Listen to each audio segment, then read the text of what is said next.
makapagtuturo sa akin kung sinong pumatay kay tatay. Actor, Kunin niyo na lahat yan! director, host, Sobrang na-miss ko kayo! reservist, and family man. Tuloy-tuloy ang pag-angat ni Kapuso Primetime King Dingdong Dantes at ngayon, matapos ang 28 taon, tuloy ang tiwala sa isa't isa ni Dingdong at ng Kapuso Network. Katunayan, tinaguri ang Dingdong Dantes Kapuso Day ngayong araw bilang pagdiriwang ng muling pagpirma ni Dingdong ng kontrata sa GMA.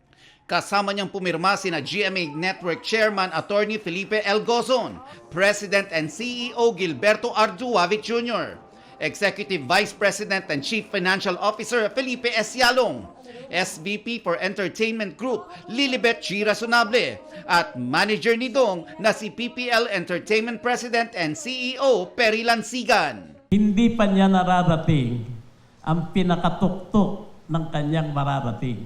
Si Dingdong pataas pa. Kaya Dingdong, maraming salamat and I hope GMA and you will go higher together. Thank you. We see there is more than much further that he can still go. So when we see a situation like 28 years, parang we're doing something well, we're doing something right.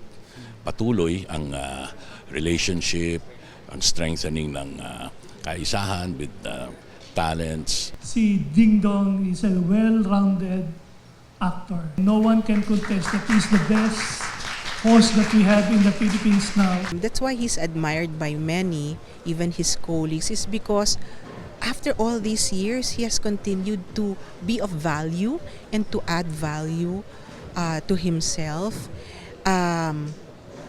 And very proud na tayo sa network sa GMA is part of that effort and that journey. Present din sa contract renewal sina Chief Marketing Officer and Head of Sales and Marketing Group Lisel G. Maralag, GMA Network Senior Vice President Attorney Annette Gozon Valdez, Senior Vice President and Head of Integrated News, Synergy and Regional TV Oliver Victor B. Amoroso, Senior Vice President for Corporate Strategic Planning and Business Development and Concurrent Chief Risk Officer and Head of Program Support, Reggie Bautista. First Vice President for GMA Public Affairs and EVP for GMA Pictures, Nessa Valdelion.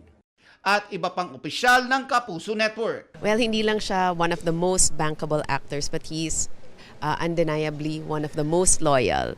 Kaya mahal na mahal namin si Dingdong and we're very happy na talagang he remains a Kapuso.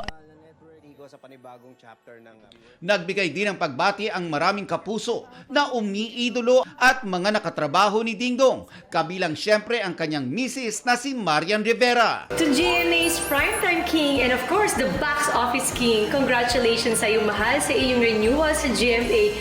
Nako, for sure, marami na naman kami nga abang magaganda mong gagawin. Kaya naman, congratulations sa iyo and we are very, very proud of you. We love you so much.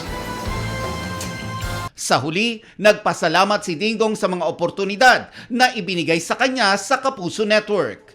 Ito, tinitignan ko siya bilang isang milestone, isang bagong chapter ulit. Nagbukas na naman ang pintuan para sa akin, new set of opportunities, and masaya ako na binibigyan pa rin nila ako ng opportunity at pagkakataon na gawin yung gusto kong gawin. Para sa GMA Integrated News, Nelson Canlas ang inyong saksi.